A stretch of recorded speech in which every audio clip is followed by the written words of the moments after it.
एक और यह गौरवशाली इतिहास और दूसरी तरफ हमारे सामने वो दृश्य देखने को मिलते हैं जब हम लोग ये सुनते हैं कि काबुल में अब नाम मात्र के ही 2-4-10 परिवार सिखों के बच गए। जब हम बांग्लादेश की घटना का उल्लेख सुनते हैं, जब हम लोग पाकिस्तान के अंदर होने वाले अत्याचारों के बारे में सुनते हैं,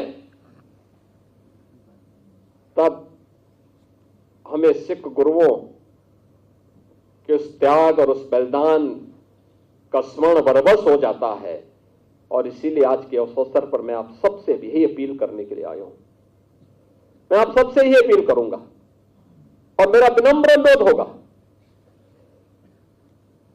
किससे बढ़कर के हिंदुस्तान के लिए,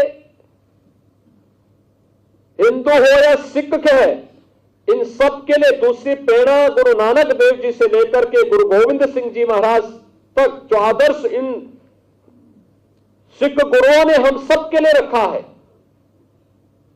वही हम सबको आगे बढ़ने के लिए एक नई ऊर्जा देगा।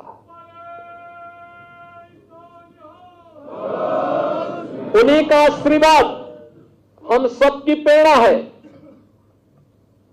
और उस प्रेरणा से जब हम लोग आगे बढ़ेंगे तब काबुल होने से बच पाएंगे, तब बांग्लादेश होने से बच पाएंगे, तब किसी ननकाना साहब के लिए हमें आंदोलन या संघर्ष करने की नौबत नहीं आएगी, बल्कि स्वतःस्फूर्त भाव के साथ वो हम सबको प्राप्त होगा।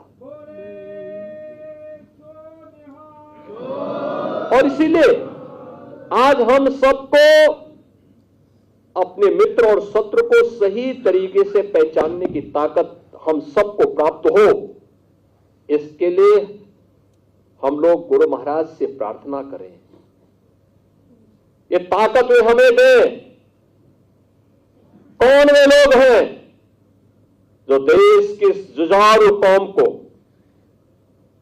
देश की इस समृद्ध कौम को, जिसने अपने स्वयं के सामर्थ्य से, अपने पुरुषार्थ से, अपने परिश्रम से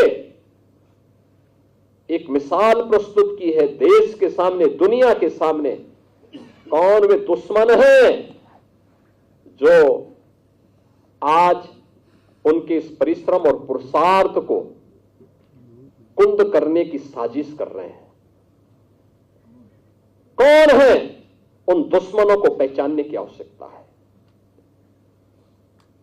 कभी भारत की फौज में हमारा सिख एक बड़ी संख्या में जाकर के भारत की सुरक्षा के लिए अपने आप को समर्पित करता था। कौन वे लोग हैं जो एक बड़ी पीढ़ी को, युवा पीढ़ी को ड्रग की चपेट में लाने का कुत्सित प्रयास कर रहे हैं? हमें देश के उन दुश्मनों को समझना होगा,